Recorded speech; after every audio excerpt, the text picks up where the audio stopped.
Professor Sheikh beacon का। मेहमान खुसूसी काबिल एहतराम असातिज़ा हज़रात, प्यारे भाई और बहनों, अस्सलाम वालेकुम। आप लोग बखूबी जानते हैं कि आज हम यहाँ किस लिए जमा हुए हैं। ये तकरीब मेरे दोस्तों की अलविदाई तकरीब है, लेकिन मैं एक छोटी बहन होने के नाते आपको बड़ा मशवरा और कोई मनसूबाबंदी तो नहीं बता सकती। बस बड़ों के तजुर्बे से जो बात मैंने मेरी जिंदगी में सुनी उसी पर अमल करती हूँ, और आपको भी इस बात की ताकीद करती हूँ कि कभी भी अपने आप को किसी से कम करना समझना। हमेशा जिंदगी के मुश्किलात का सामना करते हुए और कोई भी चैलेंज आए तो उसे पूरा करने की अंततः कोशिश करो।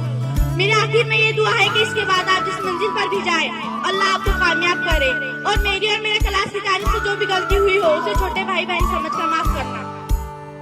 आखिर में शेर के साथ में अपनी तकरीर खत्म करती हूँ कि लेके फूलों के हार नहीं आती, लेके फूलों के हार नहीं आती, उजड़े बागों में बहार नहीं आती, गुजर जाती है जिंदगी अंगारों पर, गुजर जाती है जिंदगी अंगारों पर, उम्र गुजर जाए तो बार बार नहीं आती। अल्लाह बहुत खूब, माशाल्लाह। तो फ्रेंड्स, अगर आपको हमारी ये वीडियो पसंद आए तो उसे लाइक, सब्सक्राइब एंड शेयर जरूर करें, और पास में लगे बेल आइकन पर क्लिक करें हमारा लेटेस्ट वीडियो सबसे पहले देखने के लिए।